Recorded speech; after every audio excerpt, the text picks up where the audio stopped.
এই অঞ্চলৰ গৰাখহনীয়া নতুন নহয়, বহুত পুৰণা। মই যোৱাকালি চিডিজিৰ লগত কথা পাতিলো, সুভাষজী নিজিৰ লগত কথা পাতিলো। আজিৰ পৰা কাম আৰম্ভ কৰিবৰ কাৰণে নিৰ্দেশ দিছে আৰু সেইমতেই আজি আমাৰ কাৰ্যকৰী অভিযন্তা আৰু SDR ইয়াত উপস্থিত হৈছে। তেওঁলোকে কোৱা মতে এই অঞ্চলত 4.5 কিলোমিটাৰ ৰাস্তা এতিয়া গৰাখহনীয়া হৈ আছে।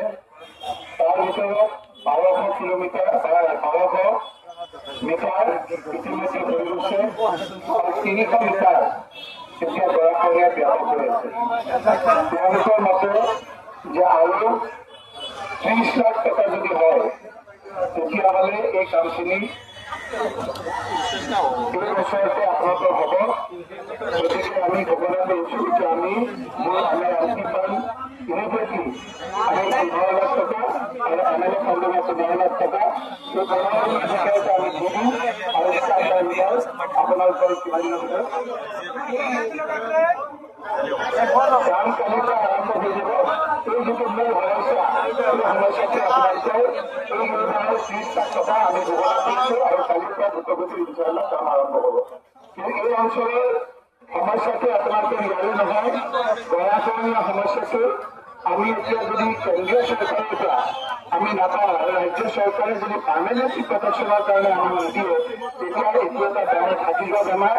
সেইকাৰণে আপোনালোকে দেখিছে যে মই পাৰ্লিয়ামেণ্টত কৈছোঁ যে এই সমস্যাটো ৰাষ্ট্ৰীয় সমস্যা হিচাপে ঘোষণা কৰিব লাগে। সেই হিচাপে মই ৱাটাৰ ৰিচোৰ্চ ডিপাৰ্টমেণ্টত বাৰে বাৰে আমি পইচা দিছোঁ। যোৱা পৰহিও মই দিল্লীত মিটিং কৰি আহিছোঁ। এটা কথা ঠিক যে ৰাজ্য চৰকাৰখন যদি আন্তৰ্জাতিক কাম নকৰে তথাপি আপোনালোকে যদি বুজি শুনি ভালকে সহায় কৰে এই কামটো আমি কৰিব পাৰিম। সেইকাৰণে মই শুনাৰ লগে লগে আজি পঢ়ি আপোনালোকৰ ওচৰলৈ আহিছোঁ আৰু আজিয়ে 30 লাখ টকা আমি দিয়াৰ কথা ঘোষণা কৰিছোঁ। আজিৰ দিনটোত তাই দ্ৰুতগতিত কাম আৰম্ভ হ'ব আৰু এই সমস্যাটো আপোনালোকৰ ৰাজ্যত সমাধান হ'ব বুলি আমি আশা কৰোঁ।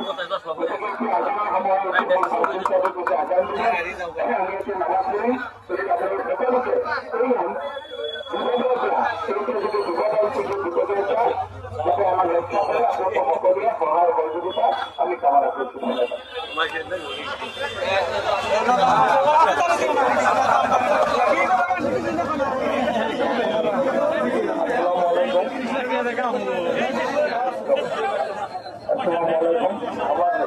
সম্মানীয় এমপি মহোদয় তথা বিধায়ক মহোদয় কথাগুলো বলে আমি অবাধে করে যে কাম করে আপনাদের সহযোগিতা করি।